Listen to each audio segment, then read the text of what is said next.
Halo semuanya, selamat datang di presentasi kelompok 13 mata kuliah Proyek Biologi Sel dan Molekuler dengan judul utama Trace, Test, and Treat. Di presentasi ini kami akan menjelaskan lebih detail mengenai salah satu uji tes kesehatan yang belakangan ini ramai diperbincangkan oleh orang-orang, yaitu rapid test. Lebih tepatnya, kami akan menjelaskan tentang penggunaan rapid test sebagai screening infeksi virus corona atau virus SARS-CoV-2 yang menyebabkan pandemi global COVID-19 pada tahun 2020. Presentasi ini dibuka oleh saya sendiri, Ahmad Syafiq Zuhri, dengan NIM 106170030. Dan selanjutnya akan ada teman-teman saya yang turut ambil bagian dalam presentasi ini, antara lain Safira Aletia Lubis dengan NIM 106170005, Dinda Syafira NIM 106170008, Cumairatul Hidayah NIM 106170031, dan Syamizar Zaki Ramadan dengan NIM 106170025. Ada 5 subtopik yang akan dibahas dalam presentasi ini. Bagian pertama adalah introduksi, pengenalan mengenai apa itu virus corona, dan dasar dari teknik yang umum dilakukan untuk menguji apakah seseorang terindikasi positif COVID-19, yaitu teknik RT-PCR. Selanjutnya, di bagian kedua, ada penjelasan mengenai komponen apa saja yang dimiliki oleh rapid test. Di bagian 3, diisi dengan penjelasan mengenai mekanisme bagaimana sampel darah Anda dapat memberitahu apakah Anda terindikasi positif COVID-19 atau tidak. Kemudian di bagian keempat akan ada penjelasan mengenai 2 istilah penting dan krusial dalam validasi rapid test, yaitu istilah sensitivitas dan spesifitas. Dan bagian terakhir akan diisi dengan penjelasan mengenai apakah ada cara lain selain rapid test untuk menguji COVID-19. Seperti yang kalian sudah tahu, virus corona merupakan sebuah famili besar virus yang menyebabkan terjadinya penyakit saluran pernafasan. Dalam 2 dekade terakhir, telah muncul 3 virus corona baru yang menyebar luas serta menyebabkan penyakit dan kematian yang serius. Pertama yaitu SARS coronavirus yang muncul pada November 2002 dan menyebabkan terjadinya sindrom pernapasan akut yang parah atau SARS. Virus ini kemudian hilang pada tahun 2004. Kemudian, pada tahun 2012 muncul MERS coronavirus yang menyebabkan terjadinya sindrom pernafasan Timur Tengah atau MERS. Virus ini diidentifikasi ditransmisikan melalui unta. Dan yang ketiga, yang baru-baru ini terjadi dan masih merupakan masalah hingga saat ini, yaitu SARS-CoV-2 yang muncul pada Desember 2019 lalu di Tiongkok. Virus ini diduga masuk ke tubuh manusia dengan perantara kelelawar dan menyebabkan penyakit coronavirus tahun 2019 atau yang sering disebut dengan COVID-19. Virus ini dapat dengan mudah menyebar dari human ke human, sehingga pada 11 Maret 2020, COVID-19 dinyatakan sebagai pandemi global oleh Organisasi Kesehatan Dunia.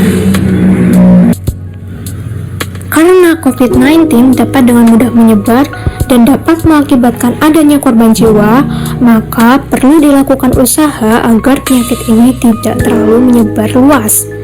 Salah satu usaha yang bisa dilakukan yaitu dengan deteksi dini. Deteksi dini memungkinkan orang yang terindikasi positif COVID-19 dapat ditangani dengan cepat dan tepat sehingga harapannya tidak menular ke orang-orang lainnya. Terdapat banyak metode deteksi dini COVID-19. Salah satu metode tersebut adalah rapid test. Lalu, mengapa kita memilih menggunakan rapid test dibandingkan dengan metode lainnya? Yuk kita cari tahu lebih lanjut. Metode yang cukup umum digunakan guna deteksi SARS-CoV-2 adalah RT-PCR atau Reverse Transcription Polymerase Chain Reaction. Metode ini mendeteksi langsung keberadaan virus corona dengan sampel berupa mukus atau lendir yang diambil dari saluran pernafasan. Pengambilan sampel biasanya dilakukan dengan cara swab, sehingga metode ini lebih dikenal oleh masyarakat sebagai tes swab. Sampel yang positif merupakan sampel yang berisi virus dengan materi genetik berupa RNA. RNA SARS-CoV-2 ini selanjutnya akan ditranskripsi balik menjadi untai cDNA atau complementary DNA dengan bantuan enzim reverse transkriptase. Selanjutnya, diikuti dengan amplifikasi wilayah spesifik dari cDNA. Setelah selesai, hasil akan dibandingkan dengan kontrol positif dan kontrol negatif menggunakan elektroforesis seperti yang kalian sudah tahu. Lalu, mengapa bukan uji RT-PCR saja yang digunakan? Walaupun PCR masuk dalam kategori gold standard dalam deteksi SARS-CoV-2, namun PCR juga memiliki beberapa kekurangan. Di antaranya, ketersediaan kit reagen yang terbatas tidak sebanding dengan permintaan yang ada. Lalu, metode RT-PCR juga memerlukan peralatan PCR khusus dan tenaga ahli untuk mengoperasikan alat dan menganalisis hasil. Tenaga ahli juga diperlukan dengan mempertimbangkan keselamatan kerja di laboratorium. Selanjutnya, RT-PCR mengandalkan keberadaan SARS-CoV-2 yang terdeteksi dalam sampel. Jika pasien tanpa gejala terinfeksi SARS-CoV-2 tapi telah sembuh saat tes berlangsung, maka RT-PCR tidak akan mengidentifikasi infeksi yang sebelumnya terjadi. Hal ini mengakibatkan langkah-langkah penanganan kontrol seperti tes dan pengawasan orang-orang terkait tidak dapat dilakukan. Dari segi harga, metode ini termasuk metode yang mahal, mengingat harus adanya laboratorium dengan alat yang memadai, tenaga ahli, dan reagen kit yang terbatas. Selain itu, waktu yang dibutuhkan untuk mendapatkan hasil tes lumayan lama jika dibandingkan dengan metode lainnya. Lamanya waktu tes tergantung pada kit yang digunakan. Padahal, kita butuh tools atau tes diagnostik yang dapat dilaksanakan dengan mudah dan memberikan hasil secara cepat serta affordable. Sehingga harapannya, tes tersebut dapat dilaksanakan secara masif dan menjangkau seluruh lapisan masyarakat. Solusinya, dipilihlah rapid test sebagai alternatif tes diagnostik dini COVID-19. Uji ini jauh lebih cepat dibandingkan dengan PCR. Rapid test tidak harus dilakukan di laboratorium, maka mudah disebarkan ke lapisan masyarakat agar screening lebih cepat dan penyebaran virus dapat dikurangi secara signifikan. Korea Selatan merupakan contoh negara yang memilih rapid test sebagai solusi mereka untuk penanganan cepat COVID-19. Oleh karena itu, walaupun berbagai negara masih mengalami lockdown dan angka kematian yang semakin meningkat, Korea Selatan menjadi salah satu negara yang sudah berhasil bangkit dari COVID-19. Penggunaan rapid test ini tidak boleh diremehkan, dan kami akan menggunakan kesempatan ini untuk mengenalkan lebih lanjut mengenai rapid test. Sebelum memahami bagaimana kit rapid test bekerja, mengenali mekanisme tubuh melawan patogen terutama virus yang masuk ke dalam tubuh dengan melibatkan berbagai komponen di dalamnya menjadi sangat penting. Berikut adalah Immunology A Quick Course. Pertama-tama, ketika virus memasuki tubuh manusia, sistem pertahanan di tubuh akan menstimulasi sejumlah jalur perlawanan molekul asing, yakni non-spesifik atau innate dan spesifik atau acquired. Jalur non-spesifik akan melawan seluruh jenis patogen dan kemampuan ini telah dimiliki sejak lahir. Sedangkan jalur spesifik mampu melawan patogen tertentu dan terbentuk setelah tubuh terdedah patogen yang sama pertama kali karena memori antigen asing didapatkan melalui mekanisme ini. Secara umum terjadi beberapa proses seperti infeksi, pengambilan virus oleh antigen presenting cells, lalu antigen akan ditunjukkan pada komponen lain dan dapat mengaktifasi sel T helper untuk menunjang proses imun. Sel B juga, utamanya sel plasma, akan mulai memproduksi antibodi secara besar-besaran sehingga penghancuran molekul patogen dapat dilakukan. Kemudian, antibodi memiliki dua bagian, yakni heavy chain yang mirip antar antibodi dan light chain yang relatif bervariasi satu sama lain, serta memiliki peran dalam pengenalan antigen asing melalui interaksi dengan protein maupun molekul pada permukaan membran patogen. Pada gambar dapat dilihat struktur antibodi beserta keterangannya. Manusia memproduksi beberapa jenis antibodi. Pada studi ini akan difokuskan pada IgM dan IgG. Antibodi IgM umumnya hadir dalam dalam pentamer maupun heksamer di dalam aliran darah dengan berat molekul 900 kilodalton, dan daerah variatifnya disusun oleh protein mu dengan berat molekul 65 kilodalton. Antibodi ini lebih banyak berperan pada first atau primary response, atau ketika tubuh pertama kali diserang patogen. Sedangkan antibodi IgG hadir di dalam bentuk monomer seberat 150 kilodalton, dan daerah variatifnya disusun oleh protein gamma seberat 53 kilodalton. Berbeda halnya dengan IgM, IgG lebih banyak berperan pada second response karena bersifat lebih spesifik dan mampu mengenali antigen virus maupun patogen tertentu. Secara umum, mekanisme antibodi dapat dibedakan menjadi 4, yakni aglutinasi, aktivasi sistem komplement, opsonisasi, dan stimulasi sel natural killer atau NKC. Pada grafik di bawah ditunjukkan perbedaan porsi produksi IgM dan IgG pada primary serta secondary response. Tampak pada gambar porsi produksi IgM pada primary response lebih banyak serta lebih cepat dibanding IgG, karena ketika pertama kali diserang patogen, tubuh hanya akan mengenali antigen asing tanpa spesifitas dan akan memicu aglutinasi yang melibatkan antibodi. Karena daerah pengenalan pada IgM relatif lebih banyak, maka antibodi ini diproduksi sebagai langkah pertolongan pertama saat terinfeksi. Namun demikian, IgG juga diturut diproduksi untuk membentuk memori tubuh terhadap antigen asing spesifik, sehingga pada penyerangan patogen yang kedua dan seterusnya, tubuh mengandalkan memori IgG yang diimplementasikan pada porsi produksi yang lebih melimpah dan dari IgM untuk meningkatkan efisiensi dan efektivitas pertahanan tubuh pada secondary response. Rapid test COVID-19 memerlukan kedua antibodi tersebut sebagai indikator agar seseorang dapat dinyatakan positif atau negatif. Perlu juga diingat bahwa mekanisme ini terjadi tidak hanya pada COVID-19 tetapi pada penyakit lainnya. Selanjutnya kita masuk ke bagian komponen. Pada bagian ini akan dijelaskan mengenai komponen apa saja yang menyusun rapid test. Tentu saja suatu alat harus terdiri atas beberapa komponen yang mendukung fungsinya. Begitu juga dengan alat rapid test. Komponen pertama yang akan dijelaskan adalah sample pad. Sebagaimana penyebutannya, sample pad merupakan suatu pad atau dapat kita katakan sebagai tempat untuk meletakkan sampel yang akan diujikan. Dalam hal ini, sampel yang diletakkan adalah sampel darah. Tentunya dengan beberapa prinsip yang akan dijelaskan di bagian selanjutnya, sampel darah tersebut akan dialirkan menuju bagian komponen selanjutnya, yaitu conjugation pad. Sampel darah yang sebelumnya diletakkan di sampel pad tentu berisi berbagai macam materi, mulai dari plasma, sel-sel darah merah, sel-sel darah putih, keping darah, dan sebagainya. Dalam hal pengujian rapid test, satu materi penting yang diujikan dan didapat dari sampel darah adalah antibodi. Spesifik pada antibodi IgG dan IgM. Di bagian conjugation pad inilah antibodi-antibodi tersebut berkonjugasi atau berikatan dengan antigen. Antigen dapat kita anggap di sini sebagai zat asing dalam tanda kutip. Dalam hal ini, zat asing tersebut adalah antigen yang berasal dari virus COVID-19. Bagian konjugasi ini menjadi krusial untuk penentuan apakah sampel yang diuji bersifat positif atau negatif. Senyawa-senyawa yang digunakan pada bagian tersebut akan dijelaskan pada bagian prinsip kerja. Bagian ini merupakan substrat yang berbahan dasar nitroselulosa.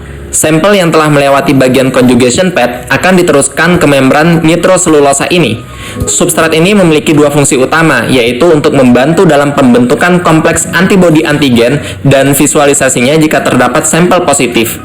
Membran tersebut digunakan untuk membantu dalam lateral flow yang terjadi pada sampel darah, dan juga agar kompleks yang terbentuk tidak akan berdifusi dan hasil tetap jelas ketika dibaca. Kemudian kita lanjut ke komponen adhesive card. Pada bagian ini dapat kita umpamakan sebagai backing atau dasar atau tulang punggung dari keseluruhan komponen yang ada di rapid test.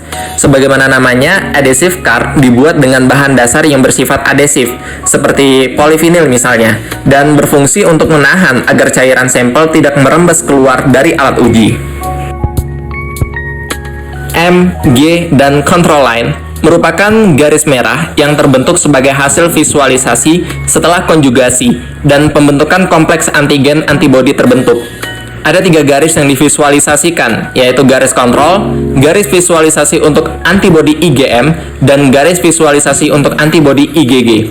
Proses terbentuknya garis dan cara pembacaan apakah sampel uji terindikasi positif atau negatif akan dijelaskan lebih lanjut di bagian prinsip kerja. Absorption pad merupakan bagian komponen terakhir, dan sebagaimana namanya, bagian ini berupa pad yang berfungsi untuk menyerap atau absorpsi hasil kelebihan sisa cairan sampel yang diujikan agar tidak keluar dari alat.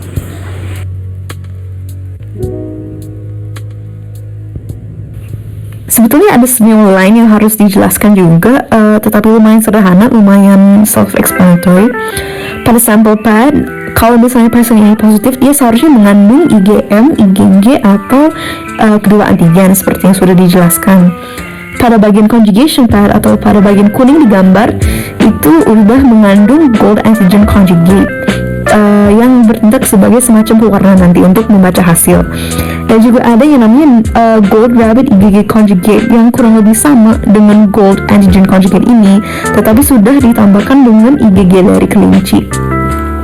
Pada bagian nitrocellulose membrane itu ada 3 detection lines.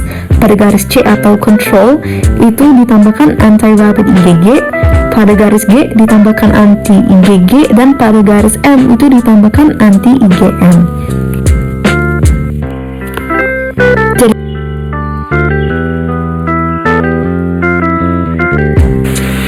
Penggunaan kit rapid test tentu tidak boleh sembarangan, apalagi saat ini jumlah kitnya terbatas. Terdapat beberapa kelompok orang yang diutamakan untuk menjalankan rapid test ini. People eligible akan menjelaskan siapa saja yang berhak untuk mendapatkan rapid test ini. Beberapa orang diantaranya adalah orang dengan gejala seperti demam atau sakit kepala, hemoptysis, batuk, kesulitan bernafas, mialgia, shock sepsis, gagal ginjal, diare, dan yang paling parah adalah pneumonia. Namun demikian, tubuh yang terinfeksi virus akan melewati beberapa stase medis terlebih dahulu yang cukup dapat dibedakan gejalanya. Misalnya, seperti ilustrasi oleh Siddiqui dan Mehra tahun 2020 menunjukkan bahwa stase pertama merupakan fase respon virus yang dapat dikenali dengan gejala utama demam, serta memiliki kaitan dengan respon imun non-spesifik. Selanjutnya, stase kedua yang merupakan campuran respon infeksi virus dan inflamatori tubuh dengan gejala kesulitan bernafas, hingga stase ketiga yang paling berbahaya karena dominasi respon inflamatori tubuh yang dapat mengganggu sistem pernafasan. Dengan mengetahui stase mana pasien berada dan positif atau tidaknya pasien dari COVID-19 dapat mengarahkan penanganan ke prosedur medis yang lebih sesuai sehingga efektivitas dan efisiensi penanganan dapat meningkat. Berikutnya adalah orang tanpa gejala. Pada ilustrasi yang dibuat oleh situs Diazim tahun 2020, tampak beberapa stase infeksi SARS-CoV-2 yang dikaitkan dengan produksi antibodi. Karena kit rapid test bekerja dengan menggunakan antibodi, pemahaman ini menjadi penting. Manifestasi klinis infeksi virus pada setiap orang berbeda bergantung pada usia, jenis kelamin, dan penyakit yang sedang diderita. Misalnya, pada 5 hari pertama setelah terinfeksi, terdapat stase asimptomatik atau tanpa gejala yang juga dapat disebut sebagai masa inkubasi. Kemudian, di hari ke-7, tubuh mulai merespon secara non-spesifik yang ditandai dengan produksi antibodi IgM. Hingga pada hari ke-14, tubuh mulai memproduksi antibodi IgG. Pada masa inkubasi, virus dapat tersebar melalui droplet, dan seringnya fenomena ini tidak terdeteksi terutama ketika rapid test karena tubuh belum memproduksi IgM yang dapat berinteraksi dengan antigen virus, apalagi IgG yang juga berinteraksi dengan antigen virus. Sehingga demikian, terkadang bisa juga IgM atau IgG yang tidak berikatan dengan antigen virus turut berinteraksi dengan kit rapid test karena sudah diproduksi tubuh sebagai respon pertahanan diri di masa lampau. Dengan demikian, pemahaman ini akan mempengaruhi interpretasi hasil rapid test yang akan dijelaskan setelah ini. Orang dalam pemantauan atau ODP dan pasien dalam pengawasan atau PDP adalah istilah yang digunakan pemerintah Indonesia untuk merujuk orang tanpa gejala dan dengan gejala. Satu hal tambahan untuk orang tanpa gejala, rapid test diprioritaskan untuk orang tanpa gejala pada atau dari zona merah atau zona dengan resiko tertular tinggi agar dapat dilakukan pendataan serupa tracing terkait orang-orang yang perlu diperhatikan lebih lanjut dalam mitigasi COVID-19 ini.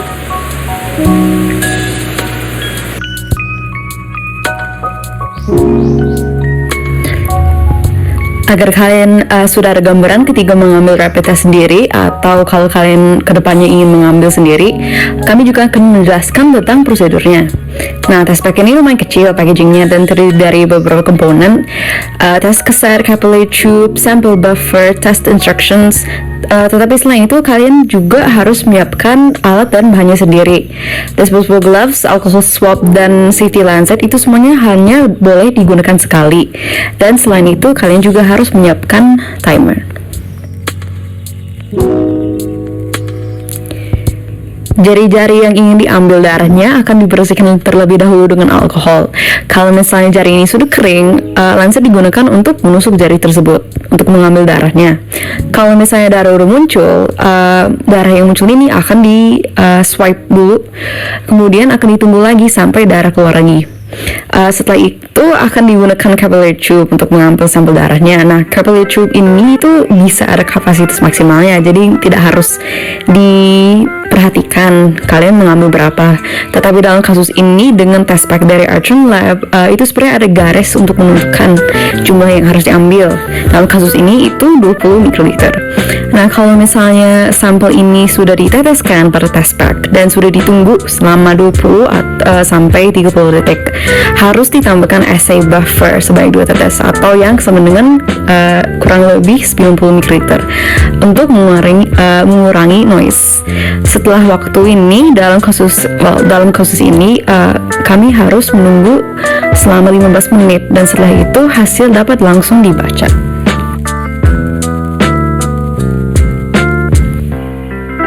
Udah dijelaskan sebelumnya sih mengenai prinsip kerja, jadi dalam slide ini tidak harus terlalu didalami. Poin penting untuk slide ini adalah bahwa control line harus banget muncul agar data ini dianggap valid. Dan selain itu, jika minimal satu garis muncul dan itu bukan merupakan control line, hasil dianggap positif.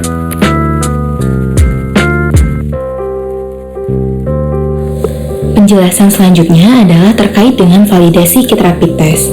Validasi ini penting dilakukan guna memastikan bahwa kit yang dibuat untuk screening suatu penyakit merupakan kit yang memiliki sensitivitas dan spesifisitas yang tinggi. Sensitivitas dan spesifisitas menjadi tolak ukur kemampuan suatu kit diagnostik dalam mengklasifikasikan individu yang berpenyakit dan yang tidak berpenyakit dengan benar. Sensitivitas sendiri merupakan nilai yang merepresentasikan banyaknya kasus positif yang berhasil terdeteksi oleh suatu kit diagnostik. Spesifisitas merupakan suatu nilai yang merepresentasikan kemampuan kit diagnostik dalam mendeteksi keberadaan patogen pada suatu individu secara spesifik. Dengan kata lain, spesifisitas menjadi tolak ukur kemampuan suatu kit dalam mengidentifikasi individu yang pada kenyataannya tidak terjangkit penyakit. Jika suatu kit diagnostik memiliki spesifisitas yang rendah, kit akan memberikan hasil positif yang mengindikasikan bahwa pasien terinfeksi suatu penyakit tertentu, meskipun pada kenyataannya pasien tidak terinfeksi penyakit tersebut. Untuk menentukan persentase sensitivitas dan spesifisitas, digunakan gold standard sebagai pembanding. Gold standard merupakan hasil uji diagnostik yang mempunyai tingkat keakuratan yang tinggi. Gold standard ini dapat diperoleh dari pengujian sampel yang dilakukan dengan menggunakan metode PCR.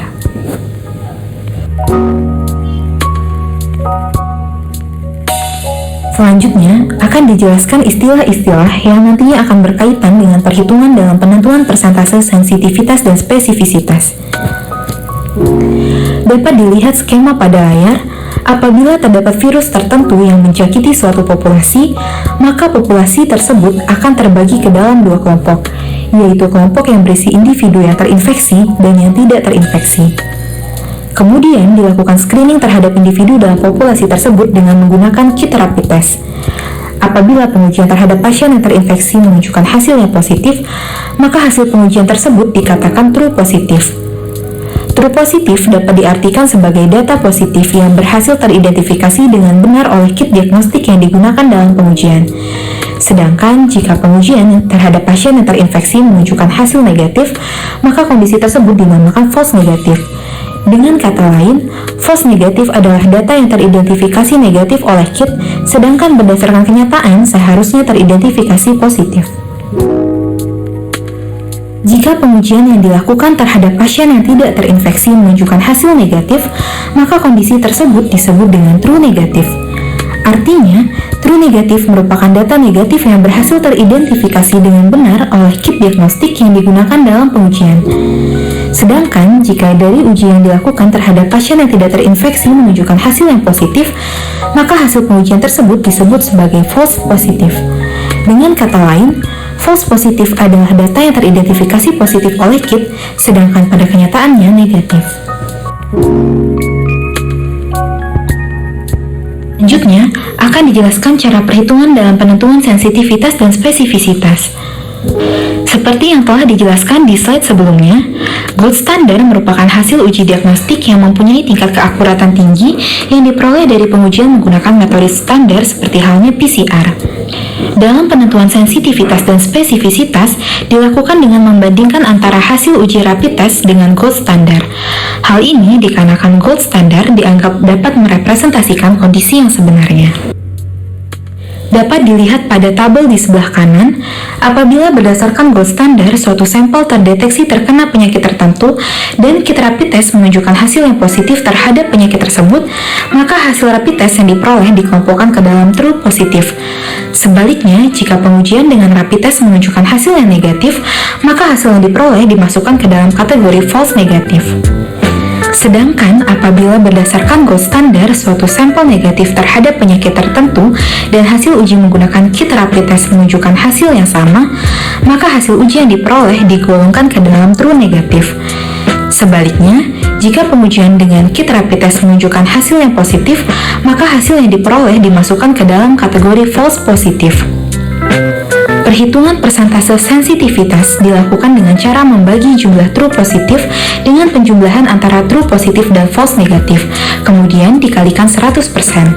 Sedangkan perhitungan persentase spesifisitas dilakukan dengan cara membagi jumlah true negatif dengan penjumlahan antara true negatif dan false positif, kemudian dikalikan 100%.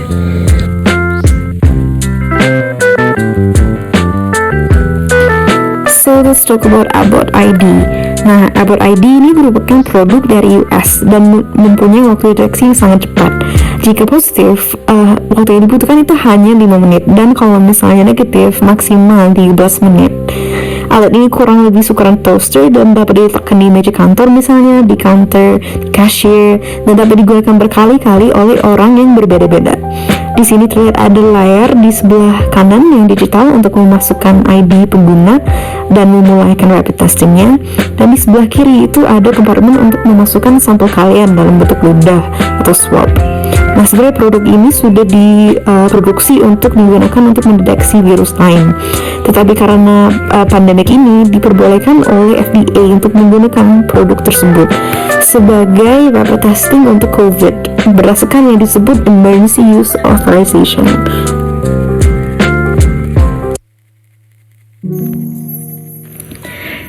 Rapid testing seperti ini menggunakan yang disebut isothermal amplification, yang kurang lebih merupakan PCR pada suhu yang konstan.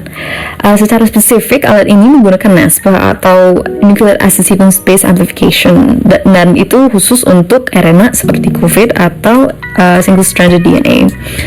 Metode ini mempunyai berbagai manfaat. Yang pertama, karena dia isothermal, tidak harus ada waktu untuk menunggu suhu naik atau turun pada setiap tahapan. Selain itu, produk yang dihasilkan dari siklus pertama itu dapat langsung digunakan sebagai amplicon pada siklus setelahnya, dan itu juga mempercepat proses. Karena menggunakan RNA dan ssDNA juga, itu berarti tidak ada tahapan denaturasi. Komponen NASPA ini juga lumayan sederhana dan juga menggunakan beberapa enzim RNase untuk memecah molekul RNA ketika terdapat hibrid, reverse transcriptase, dan RNA polymerase seperti kalian sudah tahu. Seperti PCR juga, dia ada forward and reverse primers yang harus disintesis sendiri.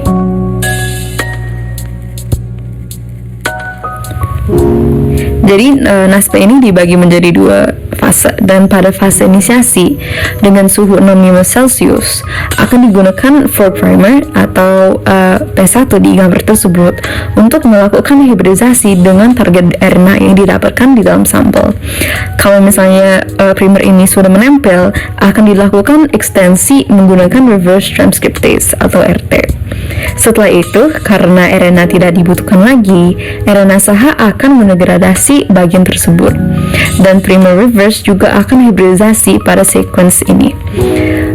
Dengan menggunakan RT lagi, dia akan diekstensi dan hasil akhir merupakan double stranded DNA.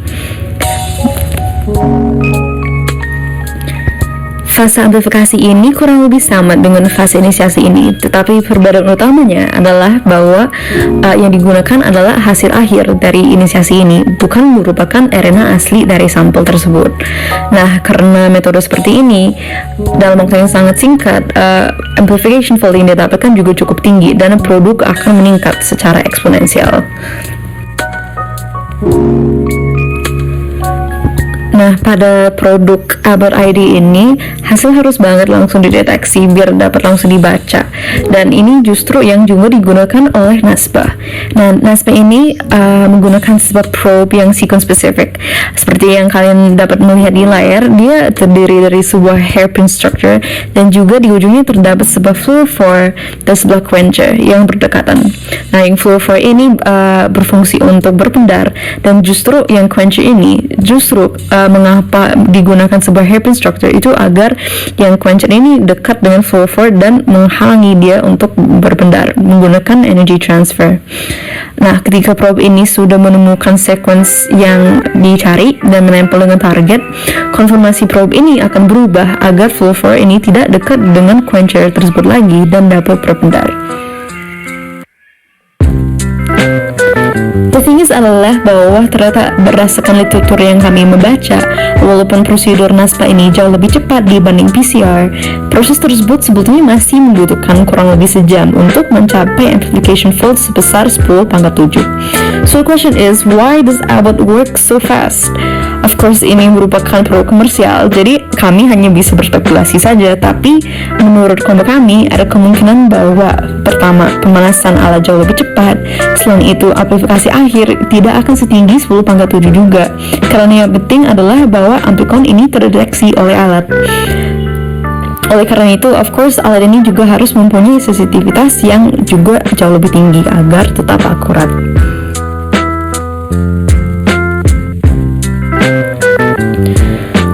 The ways of rapid testing itu tidak berhenti di situ, tetapi karena waktu kami terbatas dan produk yang kami menemukan itu sangat-sangat banyak, kami hanya akan menampilkan beberapa yang menurut kami cukup unik.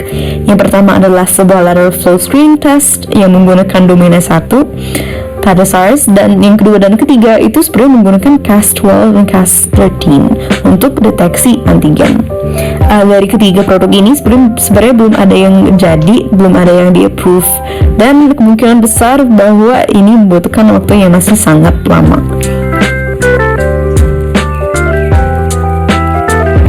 Demikian presentasi mengenai rapid test dari kami kelompok 13. Berikut adalah referensi-referensi yang kami gunakan untuk presentasi ini. Dan akhir kata, untuk menutup presentasi ini, kami ucapkan terima kasih atas perhatiannya. Semoga kita semua dapat melewati masa pandemi ini dengan baik. Sampai jumpa!